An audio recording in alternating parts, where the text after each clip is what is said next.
What's good with the YouTube? You already know. Big Flocka with a convict's perspective. And I'm smashing, dashing, sliding on through with a little bit of energy, man. Starting to feel a little bit better. My breathing's getting better. I didn't have to go to the hospital, man, but I'm still going through this COVID situation, man.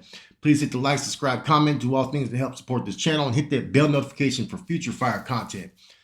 And what we're going to be talking about, man, is my experience with correctional officers and the ones that I seen that were actually with it, as far as they go up in the cell and chunk them, and the ones that were fucking the ones that would just quickly call the squad on you and beat the shit out of you, man. Now, I got beat by about 2 to 3 COs, man, back in 1997, man, in Santa Clara County Jail. They had tried to read me my rights for an attempted murder, in-house attempted murder in Santa Clara County Jail. And I started flipping out on them. I was a young kid, man, and I started making a scene about it, right?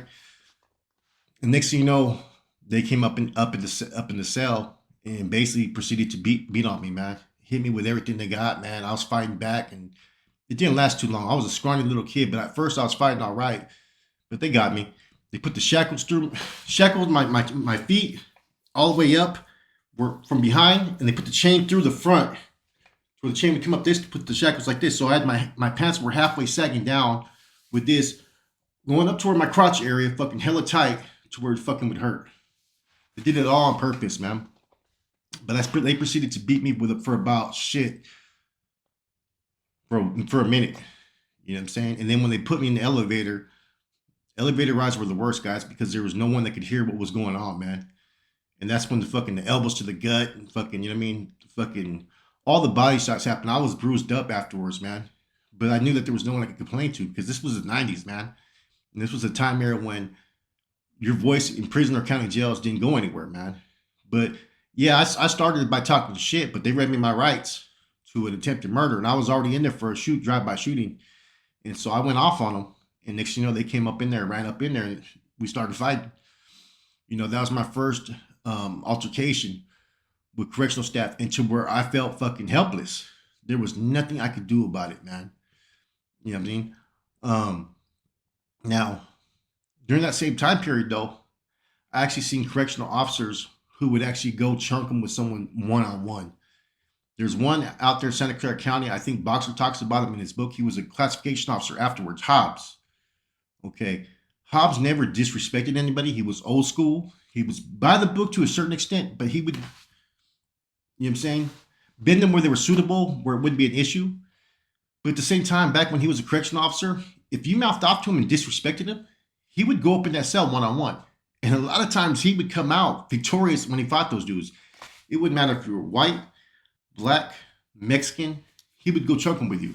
And the thing about him, which was always respected by other convicts, was that he never, ever, not one time, right, took it out on a group because he had an issue with one particular individual. You know what I'm saying? And a lot of times that's just who he was. You'd get rolled up afterwards, but he would go chunking with you. He'd pull you out the fucking unit and he'd go chunking with you, and that'd be it. You know what I'm saying? And there was a couple times to where there was homeboys. One homeboy tried to sit there and make it seem like he got jumped, right, by other officers, right, just to try to cover his ass and shit while he was in the hospital. Nah, the officer actually put hands on him one-on-one, and he was at wrong because he was mouthing off to him because he was pissed off because he had issues on the phone. This was in the 90s. Now, other times, like I said, man, San Luis Obispo, I got into it with him a couple times. You know what I'm saying? Cell extractions and whatnot. This was way back in the days. A lot of times back then, they were a little bit more, see, it depended on what they were doing. If either they were going to go by the book, right? And that's when they brought the lieutenants in and they did the cell extraction. They did all the certain procedures. Now, if they wouldn't, they'd wait till a certain time and they'd come up in your fucking cell. You know what I'm saying? And fight you one-on-one. And that's when we used to put the fucking, man, you guys don't know how we used to do it. We used to get the fucking shampoo bottles, put them all on the floor to make it slippery and wet. Fucking cover yourself. Fucking put all the stuff that you need to defend everything. And when they came up in there, they came up in there, man. You know, I didn't get into a lot of fights with correctional officers, but I got into a few. You know what I'm saying? And none of them were ever fucking one-on-one. Okay? And mostly were cell extractions. And by the time they came up in there, man, they came up in there with all the gears. It wasn't even a fight, man. You know what I'm saying? As soon as they pepper spray, you're fucking pretty much gonna fucking handcuff it up, because that's happened a few times when I held the tray slide open or this and that. This was before I went to the shoot, and also during time areas when I was in the shoot.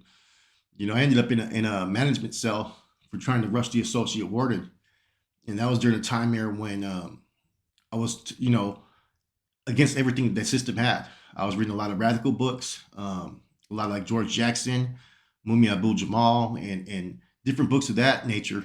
And I had like the Maoist newsletter that was coming in. And so anytime I got a chance, I was in the hole for a while. They had a lot of incidents behind me when I was there. You know what I'm saying? Um, did I even forget? I even forget half the incidents that we got into it with over there, man. But after that, I didn't have any issues from 98 on or 99 on. I didn't have any issues with correction officers at that time, because by the time I was um, around certain individuals, certain carnalities, when I was in Cork and I was going to hold my tray slot open over a fucking towel, the homeboys wouldn't let me do it. And they said that we have to conduct ourselves a little bit better, even towards correction officers. There's a time and place when we push issues, but don't make a problem for us because you're mad over something this small. We got you. We'll get this covered. And from that point forward, I quit being a hindrance to correctional officers. I was still against the system with file paper where it was necessary, but it was a whole different ballgame now. Now, another time I was in Santa Rita, and this correctional officer was one of the coolest correctional officers, man. He worked with another correctional officer named Selby. Selby was cool. You know what I'm saying? They did their job. They gave you what you had coming. They were respectful. And he had a partner that was I forgot his name, man. Big black correctional officer, right? Or sheriff. And he knew me from the streets because he pulled me over one time. And got lucky. He did not like my nephew at the time, because he even told me that when he see me. He goes, I remember when I pulled you over out there in the streets. I was like, yeah, man, you let me go. You know what I'm saying? And so he would give you like phone calls. If you said, hey, man, hey, I need to make a call today, I have this going on, he would pop you out after they ran all pot time. And this is in the hole. And he'd do that for everybody, white, black, Mexican. He did not discriminate. He was a good deputy that if you show respect, he'd give you respect. You need something passed, he'd pass it for you. You know what I'm saying? And so what happened is you had this one inmate. Well, there's a couple that I've seen him in. There's always those dudes that want to get disrespectful when they're pissed off about life and they can't get through on their phone call and they're asking for something and he can't do that at the moment. So he started mouthing off to him. So after he was done running trays, he went back up in the cell, and I was there for months. So told the fucking gunner to pop up in the cell, went up in there, and he gave the dude a chance. They chunked him one-on-one. You know what I'm saying? They were in there for about maybe 45 seconds, and then he came out. You know what I'm saying? But he went up in there, like took off his belt, gave it to the other deputy, and went up in there one-on-one and said, hey, do you got any issues? Right? They chunked him. So you had to respect both of them, the dude that was running his mouth, as well as the other officer. And they chunked him pretty good, but the correctional officer got the best of him. Now, there's this one dude, we used to call him Pumpkin, right? He had like different colors. His hair was all crazy. He was a mental case and shit, right? So he used to always talk shit, do fucking JCat shit, fucking flash the fucking MTAs and do all kinds of weird shit. Now, he doesn't know that this deputy is one that is very respectful, but yet if you disrespect him, he'll go up in there and chunk him with you. So he starts mouthing off to him. So at MTA call. So after they're done running MTA, the deputy comes up in there. Same fucking thing. He goes up to the cell, starts talking to him. The dude starts talking shit through the door. He goes like this to the gun, not the gunner, but the control panel. They pop open the door. He goes up in the door and he closes the fucking door. About 45 seconds, he comes out. The deputy announces to the whole fucking pod, cell number 7, he ain't got fucking shit coming. He's a fucking punk. He's a bitch. And I was like, damn. He goes, he was talking all that shit. I went up in there man to man. You guys know how I am. I respect all you guys up in here. He disrespected me. I went up in there and he fucking cowered. He cowered in the fucking corner. Didn't want to fight. You got to respect the deputy like that, man. You know, because there's other times where you see people go up in there and very few officers will do that, man. You know what I'm saying? Like I said, I've been around cool officers. I've been around asshole ones. I've been around those that will fucking wait after you talk shit and they'll get their whole squad and they'll go up in a cell one-on-one. Like, I seen that when I was in San Luis Obispo. You had like a little racist squad that was different when you had these three white guys that were working together. You know what I'm saying? As opposed to when we had this one black old school black seal who was hella cool, Mr. Wilson.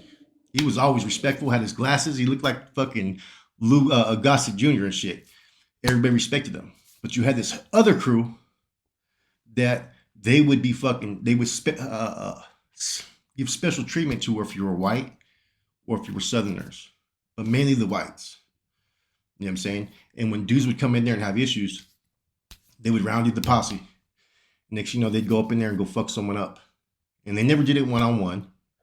You know what I'm saying? They would do withhold stuff. They were kind of like green wall tactics and shit, man. And these are the type of experiences that I've seen. I've always noticed that.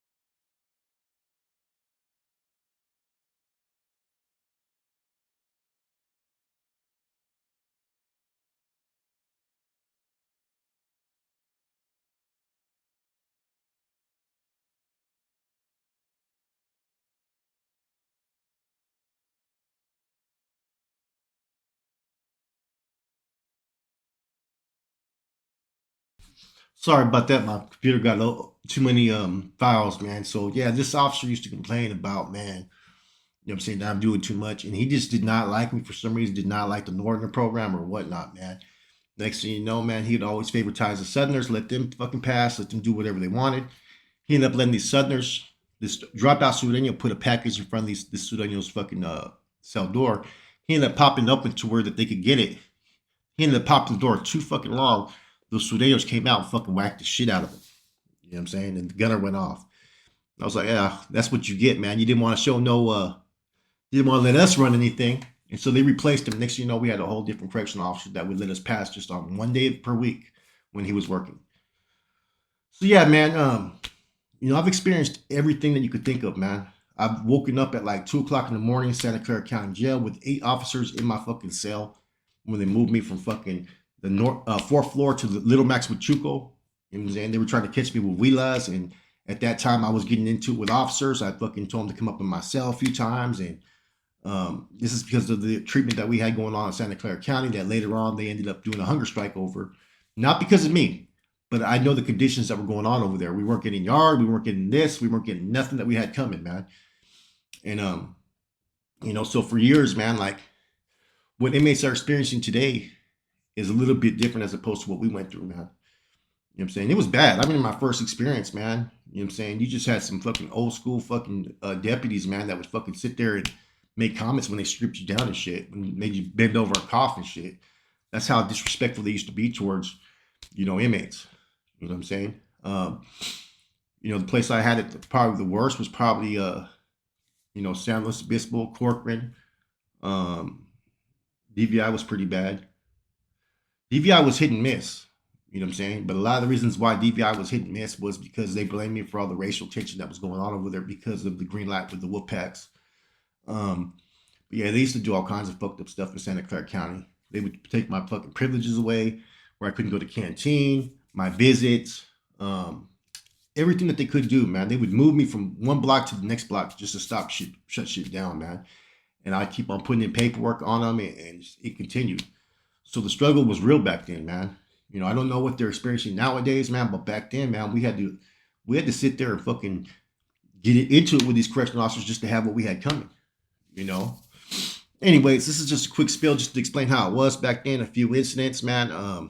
You know, the major one was when I was younger, when they fucking pretty much put a good beating on me, man. I had a lot on the streets. I had a couple of those incidents, man, and there was a few other ones. They weren't so bad, cell extractions and whatnot, man. Nothing really major. A lot of times fucking they were over by the time they brought the pepper spray. But other than that, man, I've seen a lot of fucked up shit happen though. I've seen dudes get pulled out their cell and never be seen again. I seen dudes get pulled out the cell. Next thing you know, you heard that they're in the infirmary. So there's a lot of cutthroat things that occur. But the way correctional staff used to deal with it was, let's get you away from the cell, let's get you in movement, and let's put you up in a management cell, and they're gonna beat your ass. That's how they used to do it. Anyways, this is your boy Flacco, Convict's Perspective. Keep it pushing, keep it moving.